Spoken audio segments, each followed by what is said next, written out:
election గెలిచిర్రు మొన్న అడిమారి గుడి దెబ్బల ఊరూరికి రేషన్ బియ్యం మంచి తలంబ్రాలని దానికి ఒక కథ పెట్టి నేను చెప్పేది కరెక్టా కాదా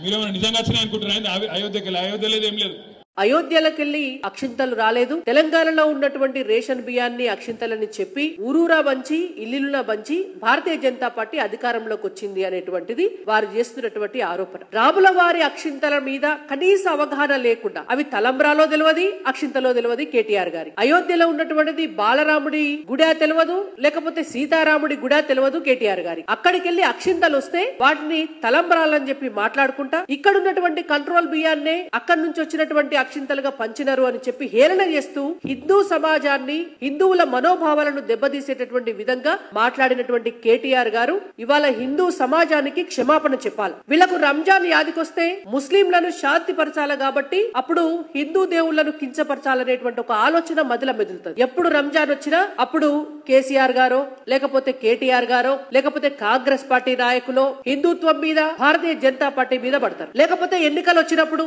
ముస్లింల ఓటు బ్యాంక్ గంపగుత్తగా వాళ్లకు పడాలి కాబట్టి హిందూ దేవుళ్లను కించపరిచి హిందువుల మనోభావాలను కించపరిస్తే వాళ్లకు ఓట్లు వస్తాయి ముస్లింలయ్యి అనేటువంటి ఒక రాజకీయ కుట్రతోటి నిన్న కేటీఆర్ గారు కూడా మాట్లాడినటువంటి మాటలు దేశమంతా కూడా పార్టీలకు అతీతంగా హిందూ బిడ్డలందరూ కూడా కలిసి 500 సంవత్సరాలైనా కూడా రాముడికి గుడి లేకపోతే ఆ గుడిని కట్టుకుంటున్నటువంటి సందర్భంగా పార్టీలకు అతీతంగా కూడా అనేక మంది తమకు తోచిన విరాళాలిచ్చి నిర్మించుకున్నటువంటి ఒక గుడి కోసం ఆ దేవుడి అక్షింతలు నెత్తి మీద వేసుకుంటే ఆ ఆశీర్వాదం మనకు లభిస్తది అనేటువంటి ఒక ఆశతోటి ఒక పండగ చేసుకుంటే వీరి వల్ల హేళన చేసి మాట్లాడుతున్నారు ఒక్క భారతీయ జనతా పార్టీ కార్యకర్తలే పంచినారా అక్షింతలు బీఆర్ఎస్ పార్టీ కార్యకర్తలు కూడా పంచినారు కాంగ్రెస్ పార్టీ కార్యకర్తలు కూడా పంచినారు దాన్ని మీరు రాజకీయాల కట్టగట్టి మాట్లాడుతున్నారు అంటే కేవలం రంజాన్ పండుగ వస్తుంది కాబట్టి ముస్లింల వాళ్ళందరినీ కూడా శాంతి పరచాలనేటువంటి ఉద్దేశంతో మీరు చేసినటువంటి వ్యాఖ్యలుగా మేము భావిస్తూ